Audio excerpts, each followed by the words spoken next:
When the craving hits, you have to satisfy that craving. Welcome back to Cooking with Ash. In today's episode, I will be showing you how to prepare some mouth-watering coconut choka. If you would like to see the steps and the preparation, please stay tuned. We are going to prepare the most delicious coconut choka. So join me in the kitchen. So I came to grab my coconut.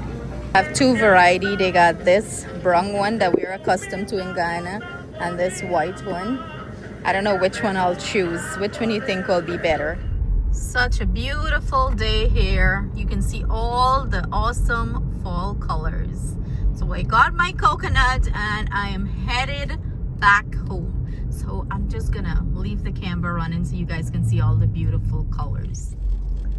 All the beautiful fall colors. The way the sun hits the trees, they look so beautiful. Connecticut is famous for its beautiful, vibrant colors. New England in general. I see how I wrote them smooth. Then I full of hole.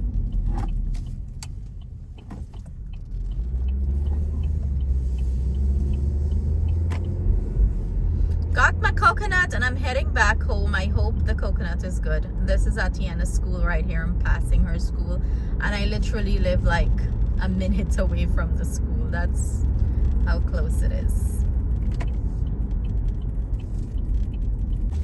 Look at all these gorgeous trees. So I got my coconut. The way to test the coconut to know if it's good or not, that the eyes are very clear and clean and it doesn't have any mold or it's soft or any cracks on it. And also when you shake this, you're going to hear the water sound. And the coconut itself is going to be heavier. So, are you hear that? Yep. Loud water in this. It's heavier. It's nice and round. So let's go ahead and crack this open and start the process. The way I learned how to crack open a coconut is grab it by your hand and use something heavy to hit it. So I'm using the back of this heavy chopper that I have. And you're just going to go around.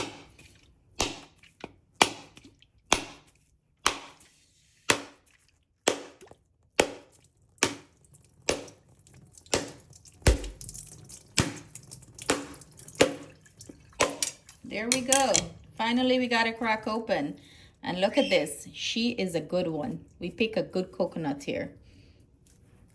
Okay, let's go ahead and take this coconut out of the shell. Back in the days, they used to get a thing. They call it the digger. And they would dig the coconut. I'm using a butter knife here. Please be mindful. You don't want to cut your hand. So use something that is not sharp. I could do it this way and crack the shell, but I was trying to keep the shell. So let's see how much, if I can do it without cracking the shell, because I want to use this shell as a presentation bowl for my coconut choka, but it looked like we're gotta crack it. So you just glide it, you know, underneath to get it out. There we go. Here goes a piece.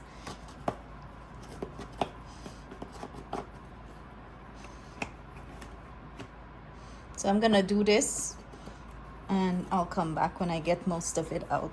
Or you use a spoon or something to glide it underneath. You're just trying to lift the coconut and get it out of the shell.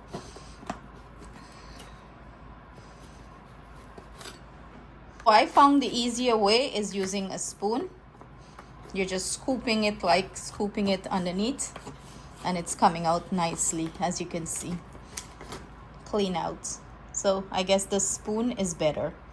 It is a beautiful, gorgeous fall day here in Connecticut.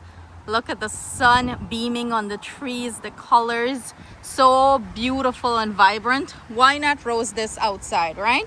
I have my stove here. The flame is on, but you can't see it. I'm just gonna go ahead and add my coconut pieces on this and let them start roasting. You can roast this too in the oven if you would like, but I prefer the open flame.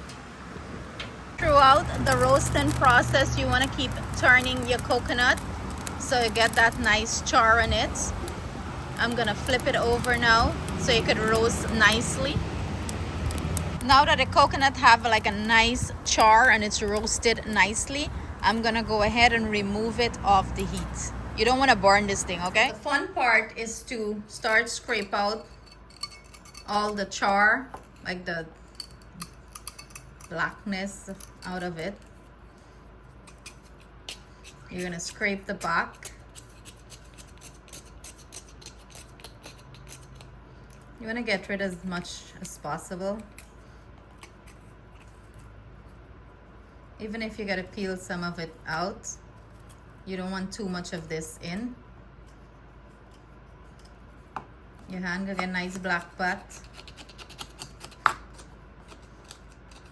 So I'm gonna proceed to do that to all the pieces. Like I'm just removing like the flakiness, that thin layer here. And I'm gonna set it to the side. Okay, that's how it should look afterwards. You hear all that? You wanna get rid of all that. I'm using my food processor to chop this up or blend it up. It'll make, you know, work easier for me here. And I'm gonna also add some green mango to this. You know, some people add tamarind. I love the green mango in it. You know, you can add to your taste preference here what you like and what you don't like. And of course, for me, garlic is a must. You need a lot of garlic here to give this some really, really good flavor. You know, what is coconut choka without good garlic and pepper and stuff like that? Throughout the grinding process, you want to stop your food processor, scrape the sides down, and you know, keep doing this until you get a nice smooth consistency. So I did not add pepper here because I'm going to use my mortar and pestle to finish this up, but as you can see, it has a nice smooth consistency here. But I have to make life harder for me, and I have to like pung it up in the mortar and pestle or grind it up, you know, like that classic masala brick taste. I want that. So I'm gonna go ahead and do that aspect. At this point, it's finished. You can go ahead and add salt and pepper if you just want to stop here, or if you want to do the mortar and pestle, take it a step further. So this is my mortar and pestle. I'm gonna take some of this and add it in, some of the coconut, and I'll do the classic way of grinding it like back home on the masala brick. You do the punging motion and then you go in circle. You would pong and go in circle, and this is gonna grind very nice and smooth. That's what you want. So I'm gonna keep doing this process until I grind all of it. I went ahead and add a pepper in there. We pepper throughout the crushing process. I'll do that. This is the one that is grind with the food processor, and I want to show you the one in the mortar and pestle. As you can see, this is finer, it's more grind, it's like a paste like the masala. Now that I have this all grind up, I'm gonna go ahead and add salt to taste here, and this is to your taste preference. And then I'm gonna go in with my fingers and massage everything into this coconut choka. Well, yes, my fingers are clean. I wash my hand. Here's our finished plate. We have our dal and rice and fried bangameri with some nice, delicious coconut choka. Would you eat this? Yes, it's time to sani. This is how you do it. You mix up the dal in the rice. You take a pinch of coconut choka. And when we Guyanese say you sani it, you mix it in. You see how to do it? Then you take your piece of fish and you put it in and you go in for a big bite. This is for everyone.